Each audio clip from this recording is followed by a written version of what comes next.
Drill nyo lang, tapos rivets. Ayan, puro rivets na lang po yan. Itutupi. Oo, itutupi ito. Ayan. Kaya maano na ka. Makikerry niya na yan. Kanyang logo is butiki, kaya makapit daw yan. Sana nga totoo. 50 pesos or 60. Gano'ng kahaba? 8 feet sir. 8 feet naman siya. Oh,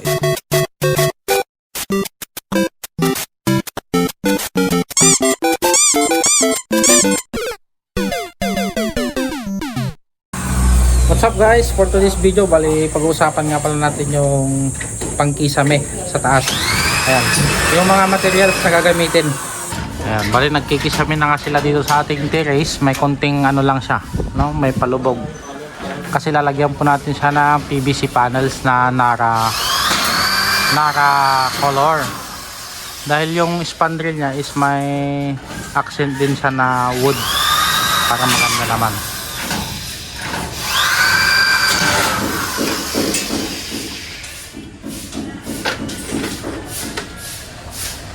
Mga makakailanganin sa pagkikisame, metal paring. Anong haba nito kuya? 5 feet, 5 meters sir. Ito, 5 meters ang haba nito. Ayan, 5 meters na 0.5 siguro yung kapal nito. 0.5 metal paring. So magkikisame kayo, kailangan nyo ng ganito.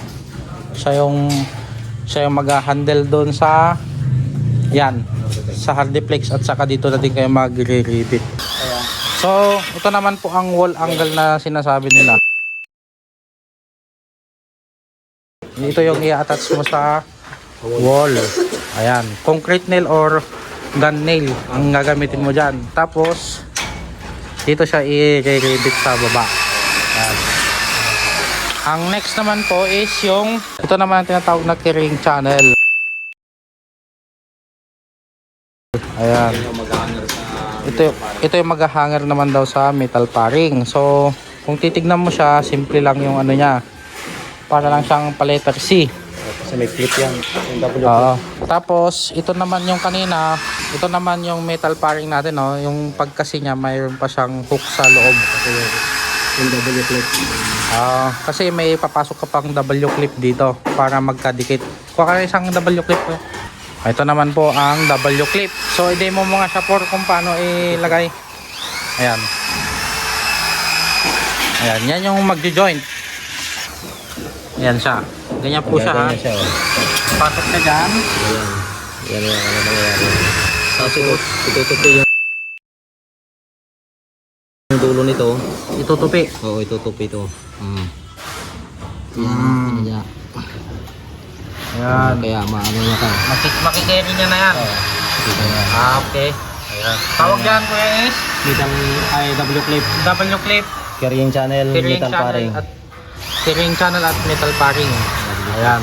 So yung makakapal na po ang kukunin nyo para mabuhat nyo yung ating hardiplex.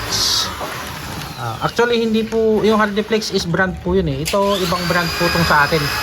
Medyo mas flexible siya konti kaysa doon sa hardiplex. Yung hardiplex po kasi masyadong malutong, no? Na kunting stretch mo lang is magka-crack na. Ito hindi po. At parang medyo may pagka-elastic, may pagka-flexible pa siya ng konti. Bali ito nga po pala sa terrace natin, no? Ayan. Tapos yung isang kwarto nalagyan na din po. Plain lang tayo. Ayan, plain lang, wala pong accent sa mga kwarto. Nabangan na din po natin yung pagbutas doon sa ating pang ilaw, pin light at center light. Ayan. So sa gilid po, sa edging nya, may ilalagay po tayo dyan na masilya. Ayan, bustik po ating ilalagay dyan para mawala yung mga awang-awang na yan. Hindi na po tayo maglalagay ng kornesa. Lumang design na po yung kornesa para sa atin. Drill nyo lang, tapos rivets. Ayan, puro rivets na lang po yan.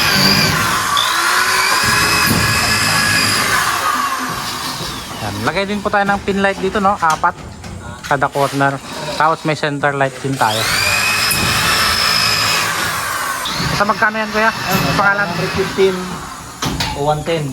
Sa 60 o 50. Isa. 50 pesos or 60. Gaano kahaba? 8 feet sir. 8 feet naman siya. O 8 feet sir. Wall angle. Tapos yan, Ito yung nasa W clip. 4 o 6. 4 o 6 pesos ang isa. Ayan. Tapos ano Pares pa? lang yung carrying channel. Pares lang halos na. Carrying channel, kaparehas lang din nung isa. 115 pesos. 110 to 115. Ayan, carrying channel natin. Tapos mga blind rivets. Ito nasa ano to, 250 ganyan. Isang O, box. isang box. Anong size ba dapat ang kailangan nila dyan? 532 sir. 500 532 size na. Tapos by 3/4. by 3/4. Oo, para umabot mismo doon talaga. Kasi maliit din. Okay. Pang ano lang to, pang framing. Framing. O sa ano naman, sa drill bit, anong kailangan na size? 532 din sir. 532 din ang kailangan na drill bit. Okay. Ayan.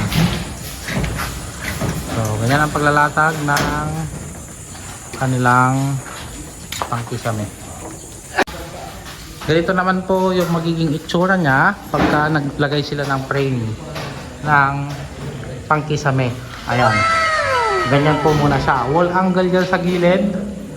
Ayan, naka concrete nail po. Tapos yung connection nila is may W clip kung napapansin nyo po. Kung napapansin nyo may W clip siya. Ayan. Pinakataas.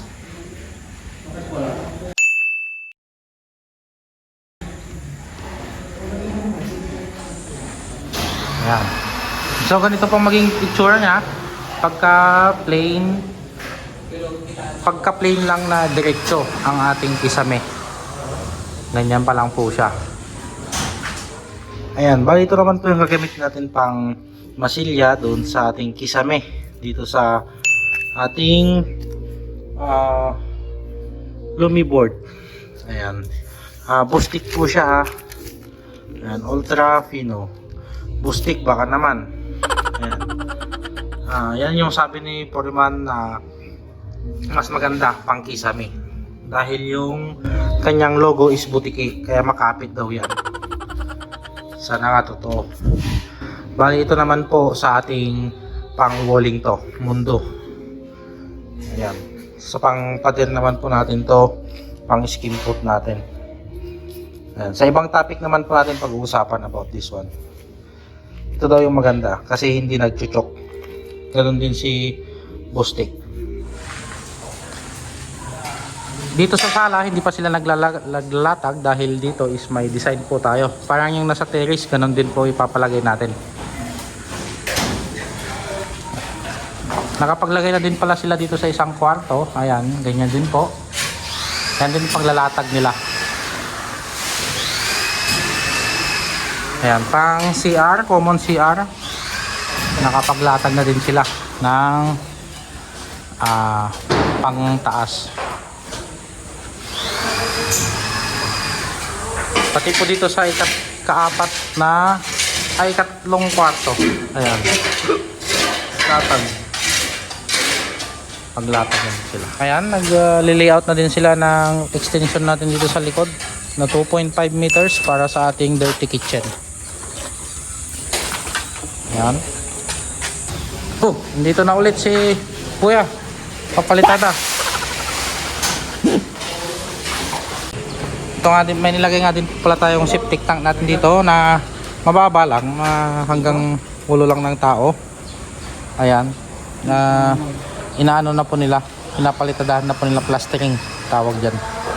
Ayan, hindi po natin masyadong nilaliman para hindi po ganun ka weak yung lupa.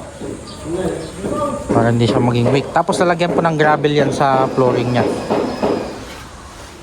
Ayan, mamaya tutulungan ko si Roel mag-wiring dyan.